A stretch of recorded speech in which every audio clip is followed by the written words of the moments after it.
Life wasn't about microwaved dinners and threadbare clothes. I used to be designer clothes every week, vacations wherever I wanted, kind of rich. Dad, the tech guru with a Midas touch, and Mom, the design whiz who made every LitaCorp gadget a must-have. They were loaded. My folks were all about hard work and not wasting a dime, even if it meant buying last year's model phone instead of the newest one. Then, everything went dark at 14.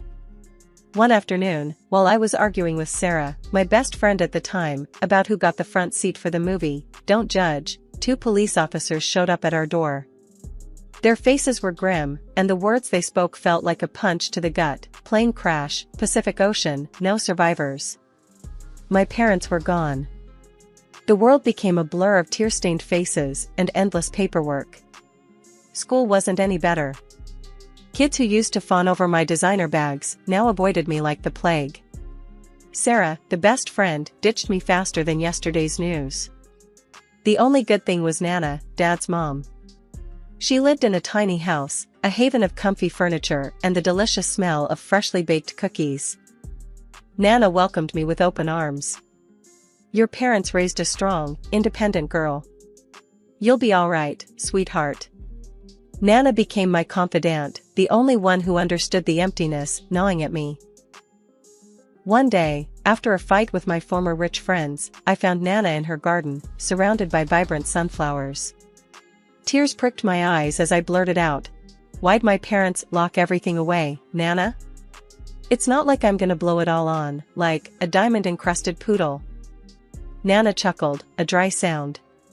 "They knew you, honey. Knew you were special. They wanted you to learn about life, the real life, not some fake world built on money. Trust me, when you turn 25, you'll be ready." Ready for what? I didn't know. But Nana's unwavering faith and the memory of my parents' warm smiles kept me going. I learned to cook on Nana's ancient stove, devoured books at the local library, and even landed a part-time job at the bookstore downtown. Sure, it wasn't the life I was born into, but it was mine. And for the first time in a long while, a flicker of hope ignited within me. Living with my grandmother in a small house, going to a regular school, working a part-time job, it wasn't what I was used to, but keeping my past a secret was a secret weapon I planned to use wisely. College loomed ahead, and with my good grades and some government grants, I was ready to face it head-on. College life was a whirlwind. I juggled classes, a part-time job at the campus bookstore, and a mountain of instant ramen noodles. Still, I wouldn't trade it for anything. One crisp autumn afternoon, I was hunched over a particularly mind-numbing economics textbook in the library, highlighter in hand, when a voice startled me. "Dude, are you lost in Econland again?" I looked up to see a tall, goofy-looking guy with a mop of brown hair and a mischievous grin. Maybe," I stammered, feeling a blush creep up my cheeks. "I'm Isabella." "Michael," he said, extending a hand. "Looks like you could use a study break. Coffee?" We ended up at a noisy campus cafe, drowning our textbooks in steaming lattes. Michael turned out to be a computer science major with a knack for making even the most complex algorithms seem fun. We spent hours talking about classes, dreams, and the best places to score cheap pizza on campus. "So, what brought you to this little corner of the world?" Michael asked, his eyes twinkling with curiosity. I hesitated. My past life felt like a different universe, a life I wasn't sure I should share. Finally, I took a deep breath. I moved in with my grandmother after my parents passed away. It felt strange saying it out loud, even after all this time. Michael's smile softened. "Wow, that's rough. I'm so sorry." "It's okay," I mumbled, looking down at my coffee cup. "It's been a while." There was a comfortable silence for a moment, then Michael added, "You seem different from most people here." "Different how?" I challenged, a spark of curiosity igniting. "You're not all about the fancy clothes and the expensive gadgets," he said. "You seem real." I couldn't help but smile. Maybe keeping my past a secret wasn't such a bad thing. It allowed people to see me for who I was, not what I had. As the weeks turned into months, Michael became my best friend, my confidant. We spent hours studying together, exploring the city, and arguing about everything from the best way to brew coffee to the merits of different science fiction movies. One evening, after a particularly frustrating day at the bookstore, I found myself venting to Nana over a plate of her legendary chocolate chip cookies. "Ugh, Nana," I groaned, throwing myself down on the worn armchair. "People can be such jerks." Nana chuckled, her eyes crinkling at the corners. "Sounds like you had a rough day, sweetheart." I told her about the latte incident, about a particularly challenging calculus exam, and about my growing feelings for Michael. "He's funny, he's smart," I confessed, feeling my cheeks burn again.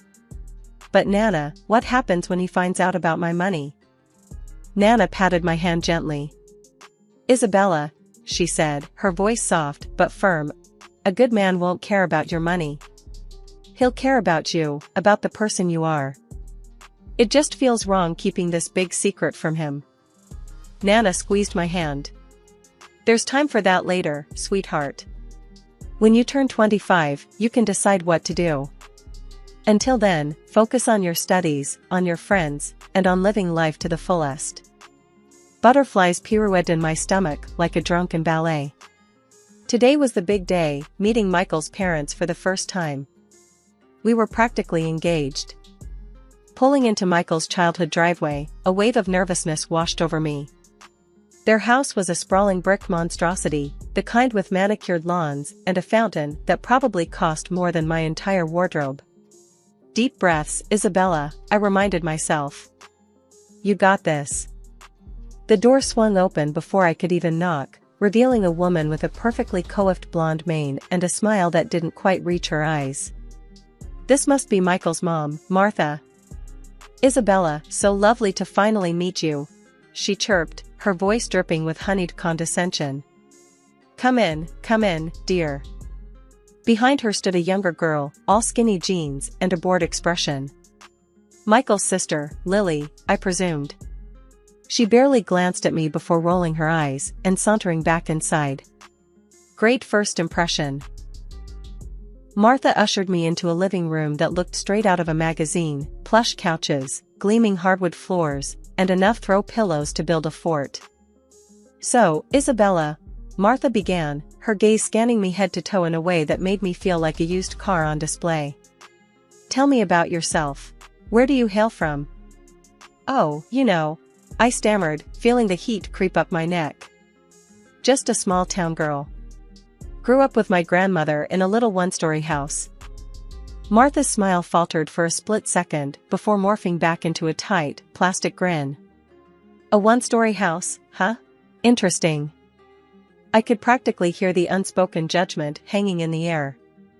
This wasn't exactly going the way I'd hoped. Then, before I could even respond, Lily sauntered back into the room. "Mom," she drawled, flipping through a glossy magazine. "Does she even have a real job?" The question hung in the air, dripping with disdain. I almost blurted out that my family lawyer could buy their entire house with pocket change, but Nana's voice echoed in my head. "A good man won't care about your money. He'll care about you." Taking a deep breath, I met Lily's gaze head-on. "Actually," I said, my voice surprisingly calm, "I work at a bookstore downtown. It's not glamorous, but it pays the bills." Lily scoffed, but I didn't back down. I wasn't some spoiled rich girl, and I wouldn't let them treat me like one. "Speaking of bills," Martha chimed in, her voice suddenly serious. "Michael mentioned you two might be thinking about, well, let's just say I've had a prenuptial agreement drawn up." Now, a prenup wasn't exactly a surprise. Honestly, with her attitude, it was probably for the best. "No problem," I said, trying to sound nonchalant. "I think that's a smart idea. Actually, I'll have my lawyer take a look at it." Lily snorted. "Lawyer? You have a lawyer?" Again, I almost let it slip about the family retainer, but I bit my tongue. "Yeah," I lied smoothly. "A friend who's good with legalese." The rest of the afternoon was a blur of awkward silences, thinly veiled insults, and enough passive-aggressive comments to choke a horse. As soon as Michael mercifully appeared, I practically flew out the door with him. The next day, a thick envelope arrived in the mail addressed to me. Inside, a document with fancy lettering proclaimed it to be the prenuptial agreement Martha had mentioned. Skimming through it, it seemed straightforward enough: a division of assets acquired during the marriage, the usual boilerplate stuff. My heart hammered in my chest. During the marriage. This was exactly what worried me. I called my actual lawyer, the one Nana had recommended years ago, and explained the situation. He chuckled after hearing about the prenup. "They're barking up the wrong tree," he assured me. "This agreement only applies to assets acquired during the marriage. Your inheritance is separate and wouldn't be affected by this in the slightest." Relief washed over me. "So, what do I do?" "Simple," he said. "Sign the darn thing. It doesn't hurt you, and it might put their minds at ease. Besides, you know what they say, keep your enemies close." A slow smile spread across my face. Maybe this whole thing wasn't so bad after all. In fact, it might be a little fun to play along with their misconceptions for a while. The wedding wasn't a lavish affair at a swanky hotel, but it was perfect. We said our vows under a canopy of fairy lights in Nana's backyard, surrounded by close friends and family. It was simple, elegant, and filled with love. Everything I ever wanted. But as the saying goes, no wedding is complete without a little drama. And drama arrived in the form of Lily, Michael's heavily made up, heavily inebriated younger sister. A few glasses of champagne in, Lily decided it was showtime. In the middle of a toast, she slurred out accusations that would make a sailor blush. "She's after his money," she shrieked, pointing a shaky finger at me. "She doesn't know the first thing about manners, or class." My cheeks burned, but I held my tongue. Michael, however, did not. He marched over to her, his voice low and dangerous. "Lily, shut your mouth. Right now." Lily just scoffed and shoved him away. "Don't touch me. You're both fools. She's just a gold digger." That was it. I'd had enough. Ignoring Michael's pleading look, I whipped out my phone and dialed the police. "We have a situation here," I said calmly, explaining the scene. The party came to a screeching halt. Michael's mom turned a shade of purple, and guests exchanged stunned whispers. By the time the police arrived, Lily was sprawled on a lawn chair, muttering incoherent threats. The rest of the night was a blur. The police took Lily away, vowing to talk to her in the morning when she was sober. Michael apologized profusely, his face etched with shame. His mom, however, were a different story. Martha glared at me like I'd personally insulted the queen. "You've disgraced this family," she hissed, her voice tight with fury. "Now the press will have a field day with this." Honestly, I didn't care. Their family drama? Not my problem. In fact, the prospect of less Martha in my life was kind of appealing. 2 years flew by in a blur of designer shopping sprees, fancy dinners, and a growing emptiness in the pit of my stomach. The cracks in our relationship, once hairline fractures, had widened into gaping chasms. Michael, the charming, attentive man I fell in love with, seemed to have vanished. In his place stood a stranger, a workaholic with a bottomless pit for money and a vocabulary increasingly laced with his mother's venomous barbs. He'd stay late at the office, returning home well past midnight, reeking of expensive cologne and a vague dissatisfaction that hung heavy in the air. One evening, as he scoffed at my suggestion for a cozy night in, a familiar phrase slipped from his lips. "Honestly, Isabella," he drawled, "sometimes I wonder if you understand the beauty of big money." It was Martha's voice echoing through his, a cold, condescending sneer disguised as playful teasing. My blood ran cold. The urge to blurt out the truth, to reveal the hefty inheritance waiting for me on my 25th birthday, was a constant itch under my skin. But Nana's words always rang in my ears: true love doesn't need money to survive. So I swallowed the truth, the bitter pill lodged in my throat. Desperate to salvage our crumbling marriage, I brought up the topic of children. "Maybe it's time we started a family," I suggested tentatively, a hopeful smile plastered on my face. Michael's response was like a slap in the face. A kid? Seriously? He scoffed. Don't you think that's a bit convenient? Trying to trap me here with a baby? His words echoed in the silence, each syllable dripping with suspicion. He was repeating his mother's twisted narrative, turning my desire for a family into a manipulative ploy. However, after a couple of months I threw myself into planning Michael's birthday party with a fervor bordering on desperation. It was a desperate attempt to recapture the spark, to remind him of the happy couple we once were. I envisioned a lively gathering, filled with laughter and good company. Maybe, just maybe, it would reignite the flame that seemed to be flickering out. I sent out invitations, meticulously crafting a guest list that included all his friends, colleagues, and with a heavy heart, his mother and sister. In my heart of hearts, I hoped they'd decline. Their presence was guaranteed to inject a healthy dose of drama into the celebration, which was the last thing I needed.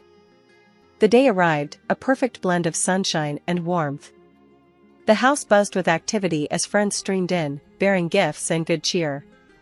Michael, dressed in a crisp new shirt, a birthday gift, naturally, beamed as he received congratulations and well wishes.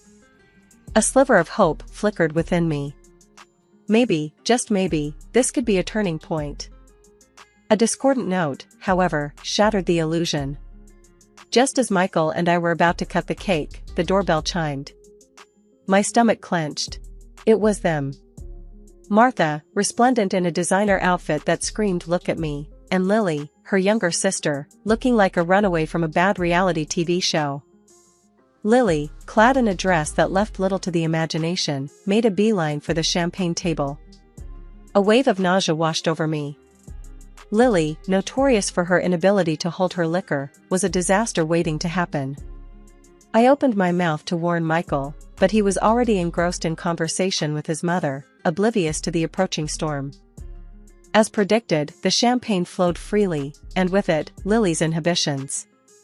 Soon, she was weaving through the party, a tipsy hurricane in a sequined dress. Her voice grew louder with each passing glass, her words laced with a malicious intent. "You'll never be one of us," she slurred, pointing a drunken finger at me. "You're just a gold digger, after Michael's money and his family name." Tears welled up in my eyes, blurring the scene before me. But Michael, oblivious to my distress, remained glued to his mother's side, his back turned on me. He didn't even spare me a glance as Lily launched into a tirade about my supposed inadequacies as a wife and future mother. "You'll never carry on the family lineage," she screeched, waving a sheaf of papers in the air. "You'll only give birth to weak, pathetic babies." My vision swam. Shame and anger warred within me. Then, amidst the drunken chaos, Lily stumbled, her high heels betraying her. With a graceless shriek, she tumbled into the pool, landing in a heap of soaked sequins and misplaced pride. I rushed forward to help, more out of instinct than anything else. That's when I saw it, the papers Lily had been clutching lay on the ground, partially obscured by the pool water. Curiosity overcoming my emotional turmoil, I picked them up. My blood ran cold as I recognized the document, divorce papers. Signed by Michael. The date scrawled at the bottom confirmed my worst fears. Tears stinging my eyes, I stormed back into the house, the party atmosphere a grotesque parody of happiness. There, in the middle of the living room, stood Martha, a smug smile plastered on her face. Before I could speak, she launched into a tirade. "Well, Isabella," she purred, her voice dripping with fake sympathy. "Looks like your little plan backfired, didn't it?" "What plan?" I spat, my voice tight with anger. "What are you talking about?" "Don't play dumb, dear," she sneered. "Trying to get pregnant, trap Michael, a classic gold digger move." Betrayal, raw and searing, ripped through me. I glanced at Michael, searching for a flicker of denial, a shred of the man I thought I knew. But his gaze remained fixed on the floor. Fury replaced the pain. "Fine," I choked out, snatching the divorce papers from his hand. "If that's what you want." With a trembling hand, I grabbed a pen from the table and signed the document with a flourish. A gasp rippled through the crowd, but I ignored it. Let them watch. Let them see the sham of a marriage I'd been living in. There, I said, my voice surprisingly steady. Happy now? The room was silent, the air thick with tension. Then, I reached for my phone and dialed a familiar number. Nana? I asked, my voice thick with emotion. Can you come get me? Now. A few minutes later, my grandmother, bless her heart, materialized in the doorway. Relief washed over me, warm and familiar. What's going on here, Izzy? Nana asked, her eyes taking in the scene with a sharp glint. Taking a deep breath, I launched into the whole sordid story, Michael's accusations, Martha's manipulations, the betrayal that felt like a physical blow. By the time I finished, a slow smile was spreading across Nana's face. That's all, she chuckled, her voice laced with amusement. Before I could reply, she turned to Michael and his mother, her voice laced with steel. Listen up, you two, she began. Isabella doesn't need your money or your pathetic family name. She's an heiress in her own right, set to inherit a vast fortune on her 25th birthday, which is, by the way, in a month.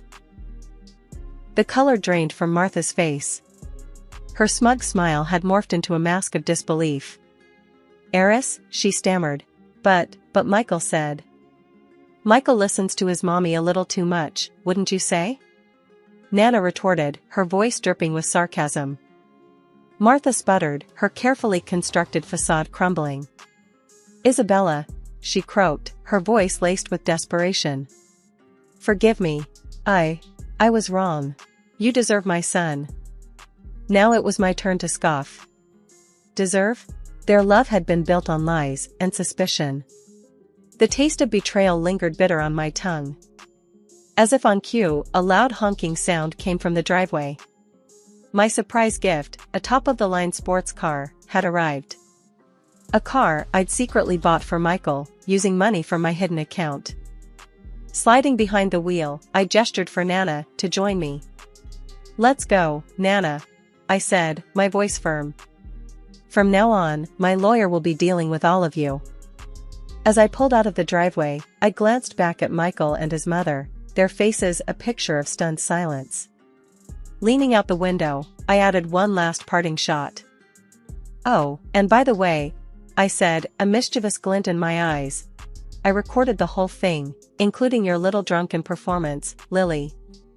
I held up my phone, showing them the social media post with a rapidly rising number of. The roar of the engine filled the air as I peeled out of the driveway, leaving behind a cloud of dust and a family drama for the ages. A week after the dust settled from the divorce drama, the phone rang. It was Martha. Honey dripping from her voice, she launched into a desperate plea for reconciliation. Apparently, Michael was lost without me, and they both wanted me back in their perfect little family. I cut her short. Thanks for the offer, Martha, I said, my voice cool. But the damage is done. Move on. Then came Michael. He showed up at my doorstep, looking like a kicked puppy in a Brioni suit. A sob story about his manipulative mother and his undying love for me tumbled out of his mouth. Yeah, right.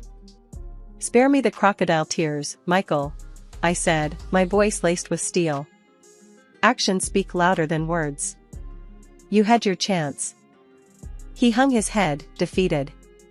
There weren't any grand gestures, no groveling or apologies worth a damn. Just another attempt at manipulating me back into his life. Goodbye, Michael, I said, shutting the door firmly. Nana and I remained in our cozy little house on Maple Street. Forget mansions, this place held memories, laughter, and the comforting aroma of Nana's famous apple pie. My 25th birthday arrived, ushering in a tidal wave of wealth. The inheritance was staggering, more money than I could ever dream of spending. But luxury cars and designer clothes held no appeal. Instead, I channeled that wealth into something meaningful. The Isabella Foundation, dedicated to my beloved parents, was born. This foundation offered a lifeline to people struggling financially, a way up from the quicksand of debt and hardship. It was my way of giving back, of making a difference in the world. Running the foundation kept me busy, but it was the most rewarding work I'd ever done. Reading success stories, witnessing the hope blossom in people's eyes, that's what fueled me. The sting of betrayal had faded, replaced by a quiet satisfaction.